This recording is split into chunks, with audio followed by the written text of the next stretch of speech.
Hello everyone guys. आज के lecture में हम बिजनेस प्रॉपर्टी ट्रांजैक्शन को कवर करने वाले हैं, जिसमें आपका सेक्शन 1231 का असेट, सेक्शन 1245 और सेक्शन 1250 का असेट्स कवर होगा। इन तीनों सेक्शन को मैंने कंपाइल्ड कर लिया, एक प्लेस पे लेके आया हूं ताकि आप कंपेरेटिव स्टडी कर सको और आपको ये लेक्चर देखने के बाद आप कोई दूसरा लेक्चर देखने की जरूरत पड़ेगी नहीं। मैंने बहुत क्रक्स मैनर में इसको समझाने की कोशिश करी है। आई होप आप ये वीडियो शुरू से लास्ट तक पूरा देखोगे, आपका एक भी डाउट नहीं आने वाला है। अगर प्रॉपरली आप इस वीडियो को देख लेंगे, एक बार आप सेल्फ प्रोविजन पढ़ लो और प्रैक्टिस कर लो एक बार, बस इतना सा ही एफर्ट आपसे चाहिए। चलिए स्टार्ट करते हैं। सेक्शन 1231 असेट्स को अगर हम समझ गए तो सेक्शन 1245 और सेक्शन 1250 कोई अलग असेट्स नहीं है, वो 1231 की असेट से ही है। इसलिए आपको फोकस करना है सेक्शन 1231 की असेट्स को समझने में। चलिए मैं आपको याद दिला दूं, आपने जब कैपिटल असेट्स की डेफिनेशन को पढ़ा था तो कैपिटल असेट्स की डेफिनेशन में बिजनेस प्रॉपर्टी कवर नहीं थी, यानी कि real and depreciable property used in trade or business not covered in the capital assets definition. तो मैंने वहां पर भी बताया था आपको, तो क्या उस पर कैपिटल गेन नहीं लगेगा? यानी कि अगर आपकी बिजनेस प्रॉपर्टी है, अगर आप उसको ट्रांसफर करोगे तो ट्रांसफर करने पे क्या होगा? कैपिटल गेन होगा। तो मतलब जो भी गेन रियलाइज्ड होगा, तो क्या उसे आप कैपिटल गेन मानोगे या ऑर्डिनरी इनकम मानोगे? अगर ये कैपिटल असेट्स नहीं है तो फिर ऑर्डिनरी इनकम क्या मानेंगे आप? ऑर्डिनरी इनकम मानेंगे। लेकिन यहां पर आपके लिए बेनिफिशियरी प्रोविजन है। टैक्स डिपार्टमेंट ने आपको यहां पर क्या दे दिया? बेनिफिट दे दिया। टैक्स डिपार्टमेंट ये बोल रहा है आपको कि आप अंडर सेक्शन 1231 उसको कैपिटल गेन मान लेना, भले ही वो कैपिटल असेट्स नहीं है, आपकी बिजनेस प्रॉपर्टी आपकी कैपिटल असेट्स नहीं है, फिर भी आप क्या मान लेना? उसको कैपिटल गेन मान लेना। और लॉस हुआ तो लॉस को आप ऑर्डिनरी लॉस मानो। देखो, जब ऑर्डिनरी इनकम की बात करते हैं ना तो ज्यादा टैक्स देना पड़ता है, लॉन्ग टर्म कैपिटल गेन पर टैक्स कम है। ठीक। अब अगर हमें लॉस होता है तो हम क्या बोलते हैं? नहीं, हमें तो ऑर्डिनरी लॉस मानना है उसको। क्यों? क्योंकि लॉस से हमारी ऑर्डिनरी इनकम रिड्यूस हो जाएगी। इसलिए ये विन विन सिचुएशन है टैक्स पेयर के लिए। टैक्स पेयर चाहता है कि उसकी जो ऑर्डिनरी इनकम है उसको कैपिटल कैपिटल गेन मान लिया जाए, और जो लॉस है उसके ऑर्डिनरी लॉस माने जाए। ये एक टैक्स पेयर चाहता है। तो टैक्स डिपार्टमेंट ने यही बोला है यहाँ पर, सेक्शन 1231 की असेट्स आपकी कैपिटल असेट्स नहीं है, बिजनेस प्रॉपर्टी आपकी कैपिटल असेट्स नहीं है, फिर भी क्या मान लिया गया है? इसको कैपिटल असेट्स मान लिया गया है अंडर सेक्शन 1231 में।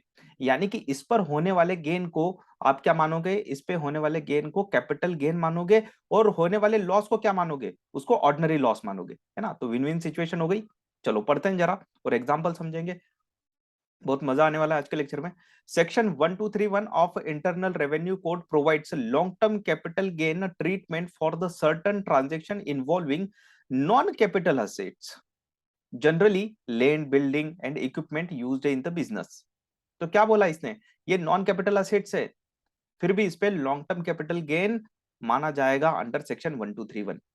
If there is a loss, the loss is treated as an ordinary loss. ठीक है?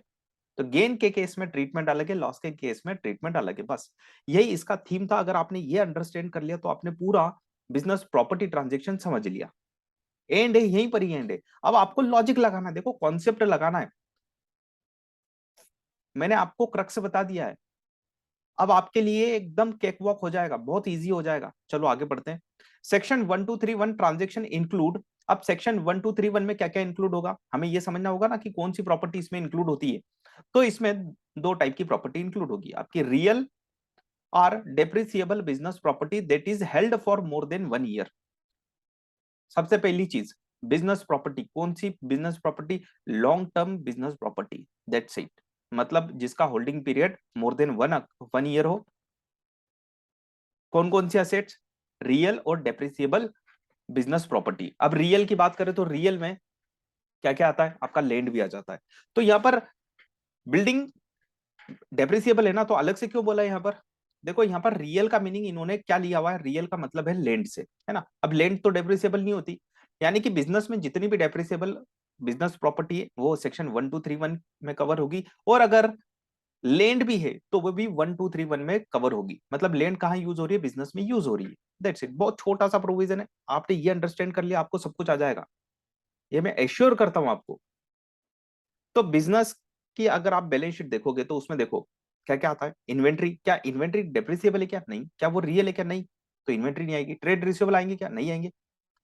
तो सिंपल सी बात है, आपको क्या याद रखना है, रियल प्रॉपर्टी और आपकी डेप्रिसिएबल प्रॉपर्टी सेक्शन 1231 में कवर होगी। चलो, अब इसमें कवर होगी तो इसका बेनिफिट मैंने बता दिया है। क्या बेनिफिट है सेक्शन 1231 में आने से, आपका ये जो नॉन कैपिटल असेट्स है इस पर जो गेन है वो क्या मान लिया जाएगा, लॉन्ग टर्म कैपिटल गेन मान लिया जाएगा। और लॉस हुआ तो उसको ऑर्डिनरी लॉस माना जाएगा। ठीक, एग्जाम्पल करके देखें। चलो एग्जाम्पल से भी समझते जरा।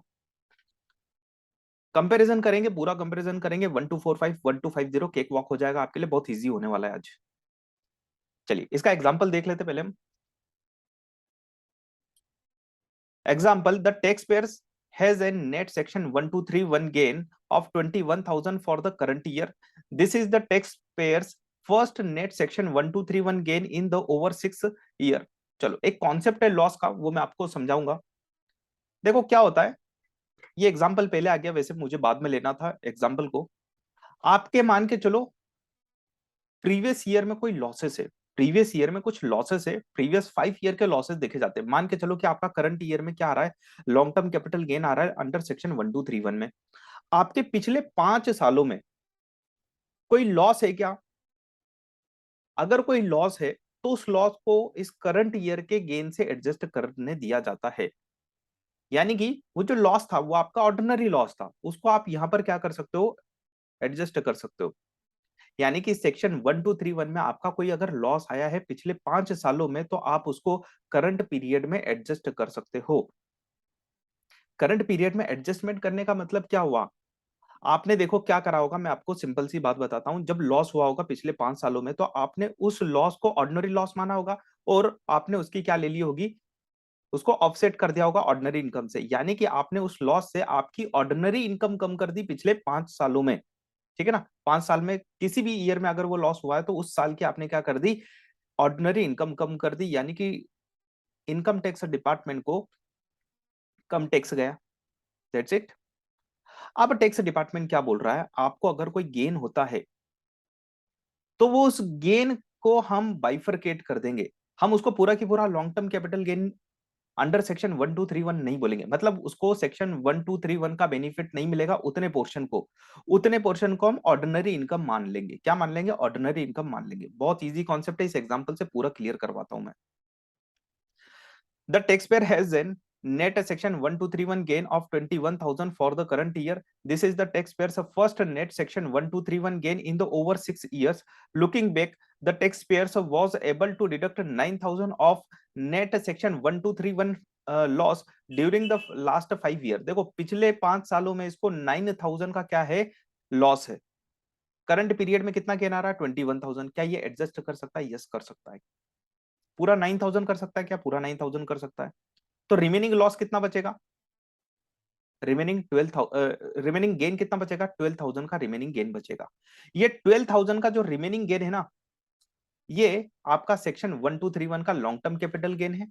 और ये जो 9,000 है ना, ये 9,000 आपका ऑर्डिनरी इनकम है। देखो यहाँ पर एडजस्टमेंट करने का मतलब क्या है, मतलब आप इस 21,000 को 1231 का लॉन्ग टर्म कैपिटल गेन नहीं बोलोगे। इसमें से 9,000 आप ऑर्डिनरी इनकम मानोगे और 12,000 आपकी लॉन्ग टर्म कैपिटल गेन हो जाएगा अंडर सेक्शन 1231।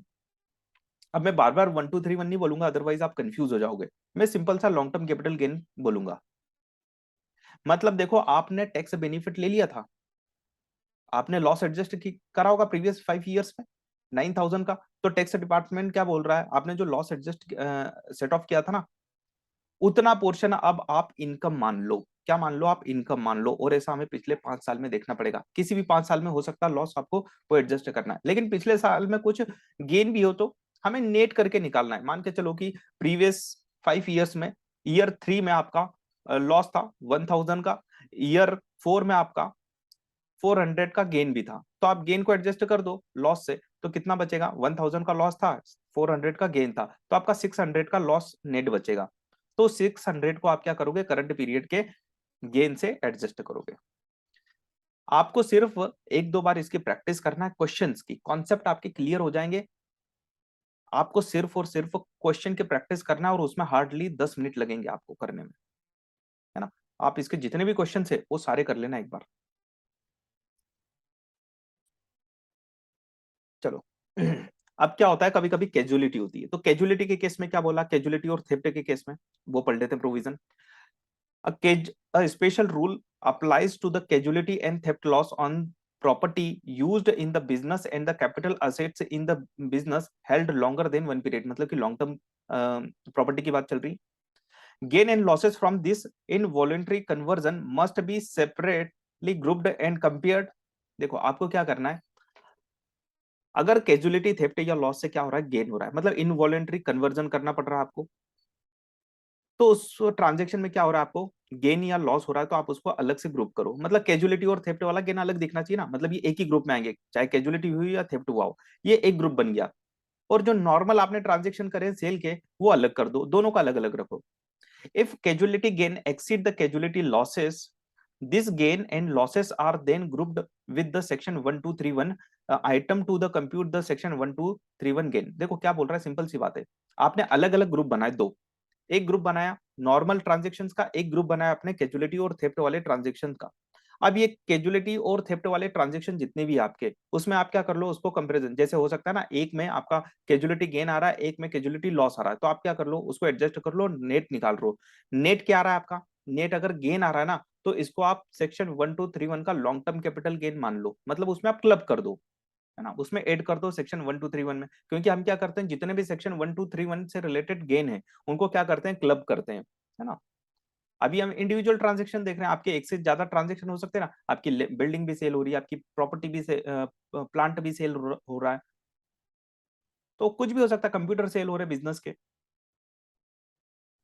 तो उस केस में आप क्या करते हो, सबका इकट्ठा कर लेते हो कि कितना टोटल आपका नेट कितना आ रहा है ना, 1231 का गेन। वैसे ही आप क्या कर लोगे, कैजुअलिटी से भी कुछ आ रहा है, नेट गेन आ रहा है कैपिटल कैजुअलिटी और थेफ्ट लॉस से, तो आप उसको क्या कर दोगे, क्लब कर दोगे इसमें। लेकिन लॉस आ रहा है तो लॉस के केस में आपको क्लब नहीं करना है, दैट्स इट, इतना ही इन्होंने बोला है, उसको अलग रहने दो। If casualty losses exceed the casualty gain, the resulting net loss is treated as a ordinary loss. और उसको क्या मानोगे आप उसको ऑर्डिनरी लॉस मानोगे। देखो आपके लिए विन विन सिचुएशन का प्रोविजन है ये, क्योंकि आप चाहते थे ना कि आपका कैपिटल लॉस भी क्या मान लिया जाए, ऑर्डिनरी लॉस मान लिया जाए। तो यहाँ पर कैजुअलिटी लॉस आता है, नेट कैजुअलिटी लॉस आता है, तो उसको आप ऑर्डिनरी लॉस मानते हो। लेकिन गेन आता है तो उसको आप सेक्शन 1231 का गेन मानते हो, बस इसका क्रक्स यही है ना। एक बार वापस एक्सप्लेन कर देता हूँ, कैजुअलिटी गेन या loss, net casualty net casualty gain आता है तो सेक्शन 1231 का गेन मान लो उसको। नेट लॉस आता है आपका तो उसको ऑर्डिनरी लॉस मान लो, दैट्स इट।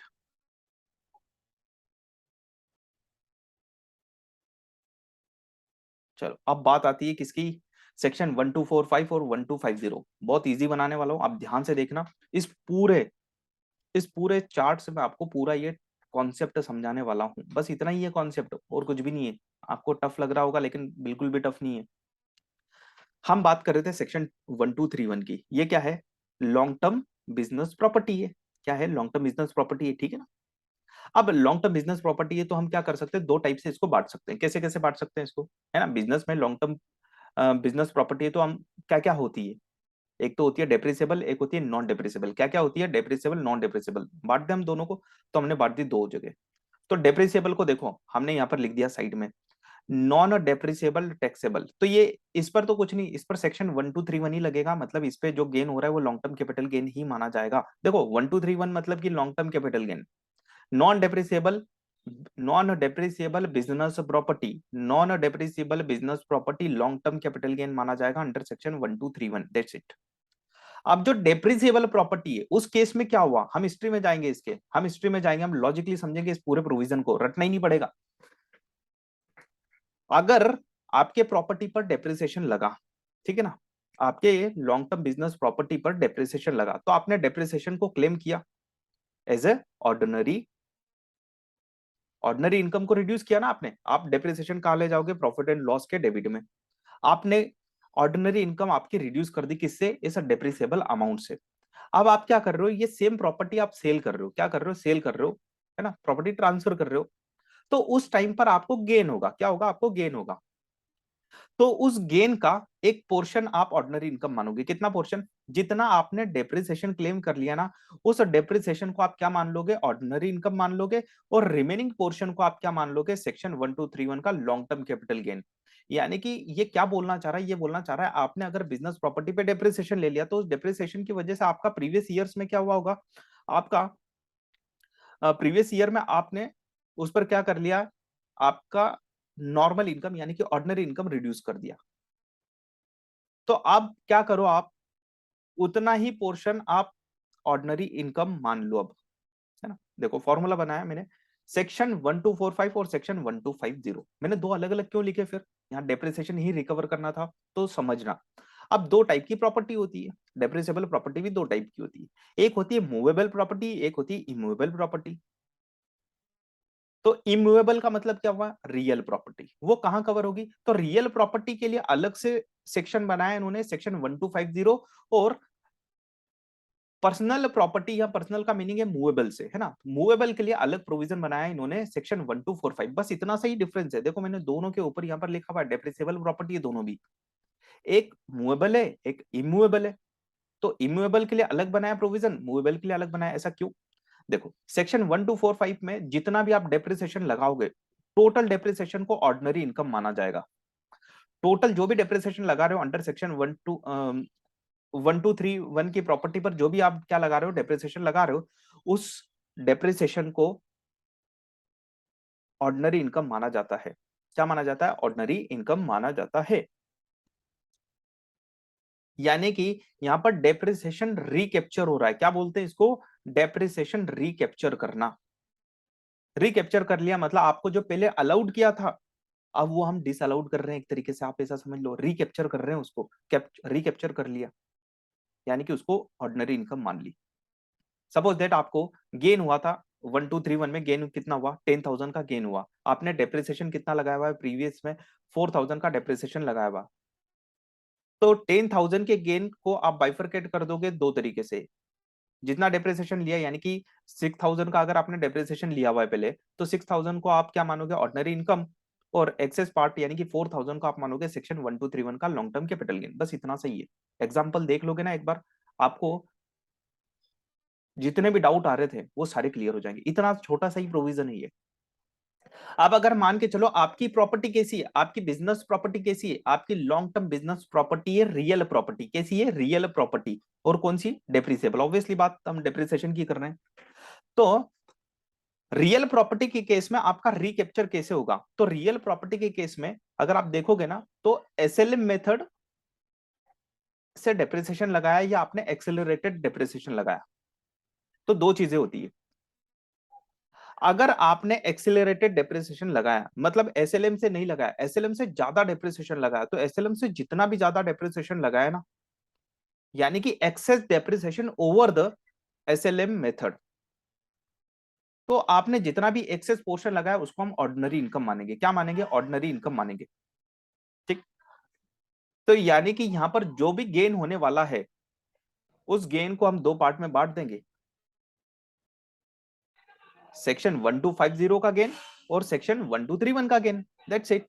तो 1250 में कितना गेन आएगा, तो आपने जितना भी एक्सेस डेप्रिसिएशन लगाया उसको ऑर्डिनरी इनकम मान लो, और जितना आपने एसएलएम में डेप्रिसिएशन लगना था उतने पोर्शन को आप क्या मान लोगे, सेक्शन 1250 का गेन, जो कि 25% से टैक्सेबल होगा। कितने से, 25% से टैक्सेबल होगा। ठीक है, बस इतना सही प्रोविजन है। एक एग्जांपल करेंगे और पूरा ये सेक्शन हमारे हाथ में। करें स्टार्ट। चलो मैं वापिस से थीम बता देता हूं आपको इसकी। कुछ नहीं, प्रॉपर्टी आपकी 1231 की प्रॉपर्टी है, मतलब कि आपकी लॉन्ग टर्म बिजनेस प्रॉपर्टी है।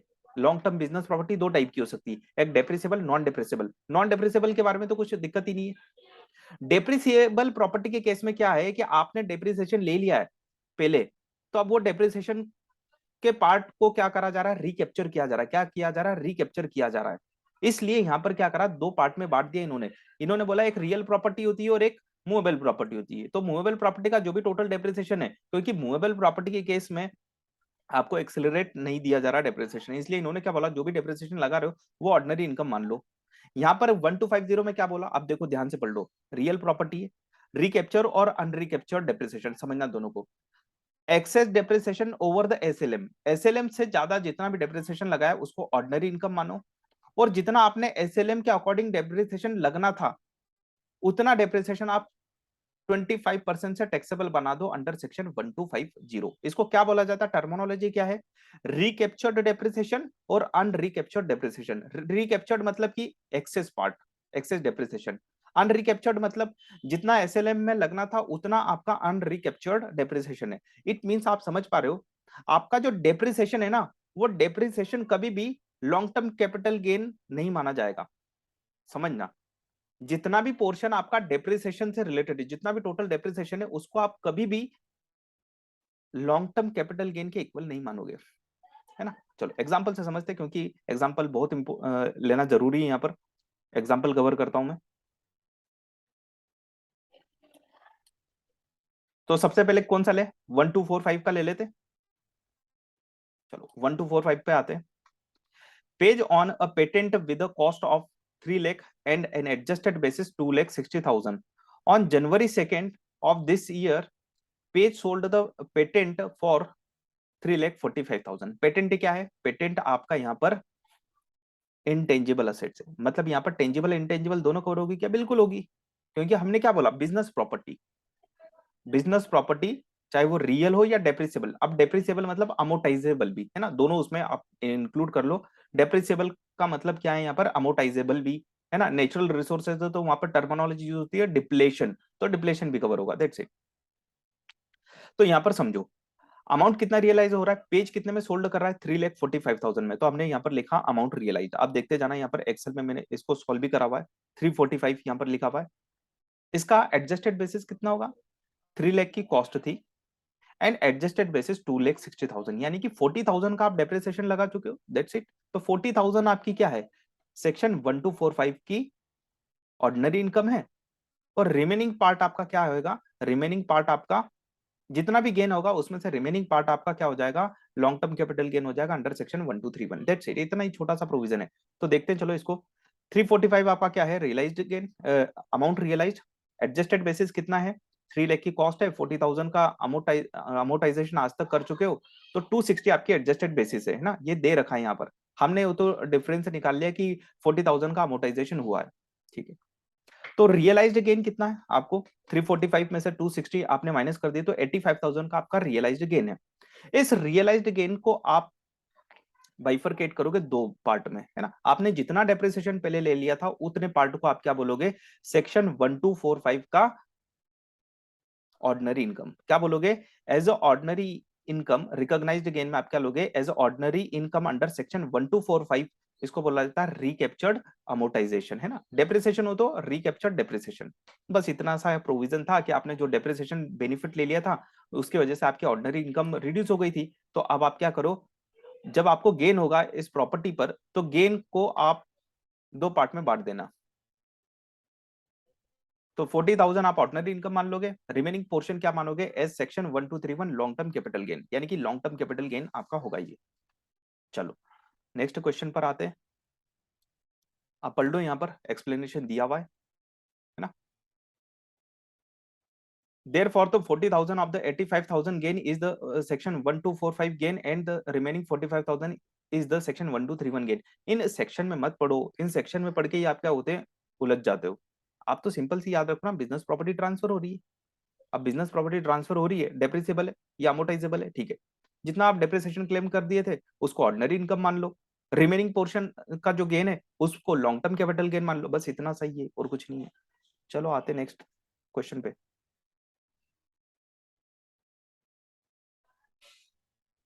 1250 मतलब रिकैप्चर वाले पे 1250 पर आते हैं ना। मतलब क्या, अगर रियल प्रॉपर्टी हो, है ना, real depreciable property, real property भी कौन सी, depreciable. Martha purchased and placed into service 1250 property for 6 lakh on January 1st 1984, ठीक। Depreciation depreciation was taken using the 150% decline balancing method, मतलब WDV मेथड। तो देखो इसने क्या करा था, एक प्रॉपर्टी परचेज करी थी $6 लाख में, डेप्रिसिएशन लगा रहा था किस मेथड से, WDV मेथड से, 150% लगा रहा था, ठीक। On January 1st, 2021, the property was sold for 6,50,000 after taking the 546 in depreciation. Depreciation आज तक कितना लग चुका है इस पर 5,46,000 का depreciation लग चुका है। कितने में सेल करी, 650 में। The straight line depreciation would have been 5,40,000। देखो अगर ये डेप्रिसिएशन SLM के बेसिस पर लगा था ना तो 540 का डेप्रिसिएशन लगता, लेकिन इसने एक्सेलरेटेड डेप्रिसिएशन लगाया। कितना डेप्रिसिएशन लगा दिया इसने, 546। एक्चुअल में डेप्रिसिएशन कितना लगाया, 546, लेकिन अगर SLM में लगाता तो कितना होता, 540 होता। ठीक है, चलो समझते, बस इतना सा ही क्वेश्चन था। बाकी तो ये इन्होंने एक्सप्लेनेशन दिया, सॉल्व किया हुआ है, हम यहाँ पर सॉल्व करते हैं।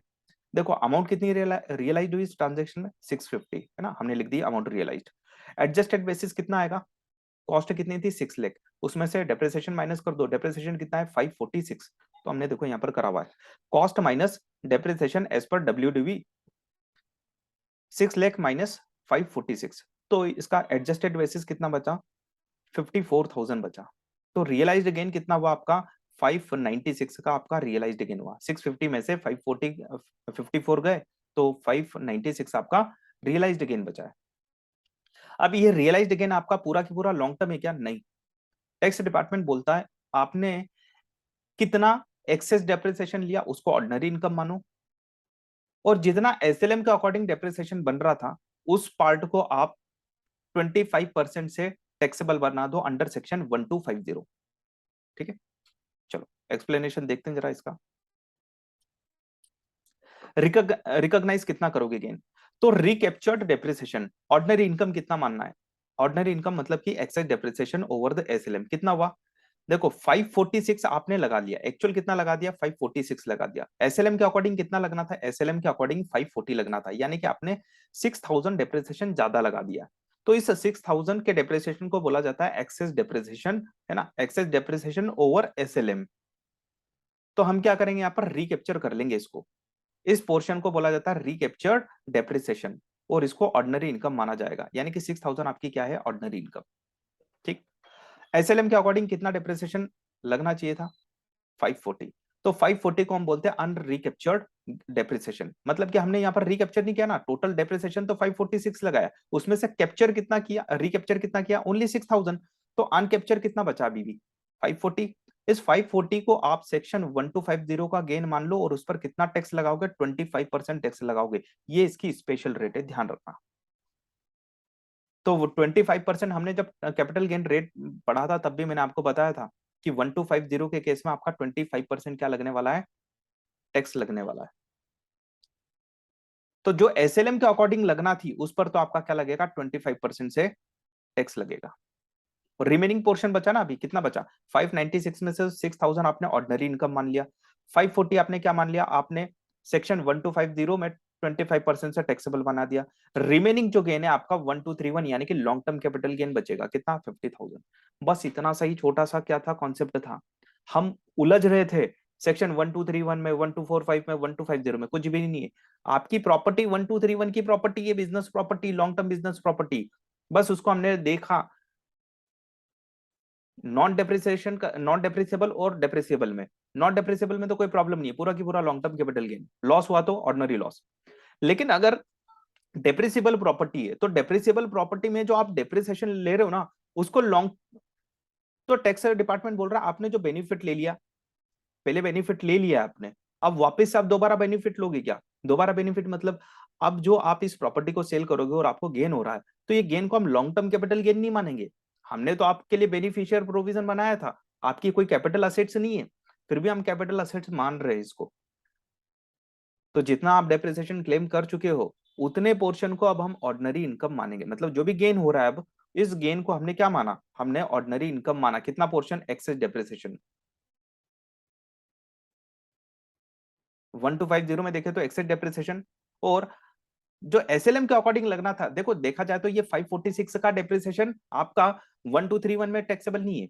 आप अगर ध्यान से देखोगे तो हम यहाँ पर क्या बोल रहे हैं, डेप्रिसिएशन को क्या कर लिया जाएगा, डिफरेंटली टैक्स करा जाएगा। अगर 1245 है तो पूरा की पूरा डेप्रिसिएशन क्या माना जाएगा, ऑर्डिनरी इनकम।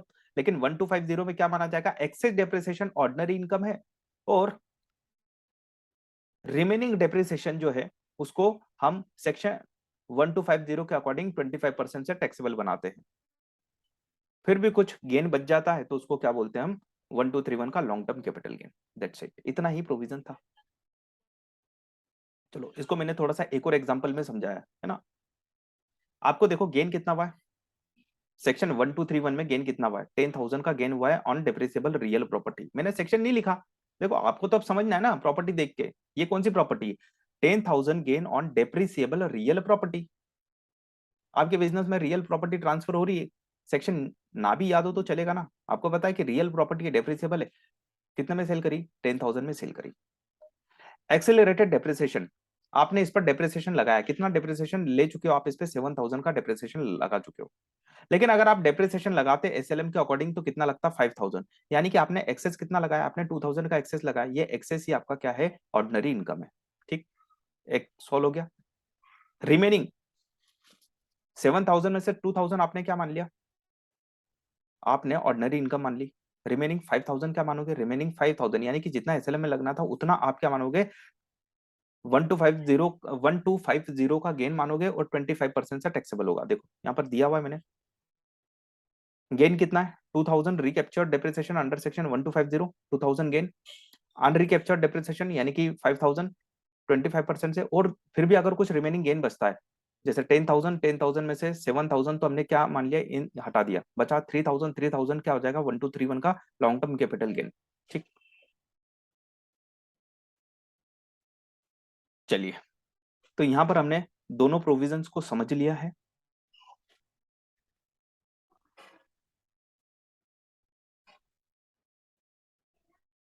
एक मैंने यहाँ पर एग्जाम्पल और क्रिएट किया हुआ है, फटाफट देख लेते हैं उसको भी, है ना। 1250 का ही है ये भी, कॉम्प्लिकेटेड सेक्शन है इसलिए मैंने दो तीन एग्जाम्पल लिए हैं इसके।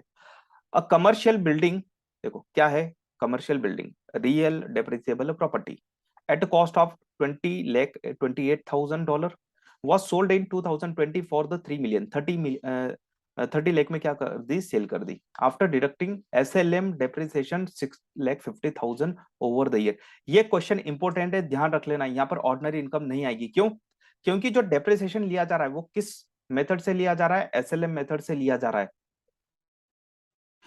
मतलब यहां पर एक्सेलरेटेड डेप्रिसिएशन नहीं है। ठीक है, assuming that no other section 1231 event affect this transaction, the taxation of the 16,22,000 gain is as follows, है ना। तो गेन कितना हो रहा है, देखो अमाउंट कितना रियलाइज हुआ, 33 मिलियन में सेल कर दी यानी कि $30 लाख। एडजस्टेड बेसिस कितना है, कॉस्ट थी 20,28,000, स्ट्रेट लाइन डेप्रिसिएशन कितना है 650, तो एडजस्टेड बेसिस आ गया 13,78,000। रियलाइज्ड गेन कितना है 16,22,000।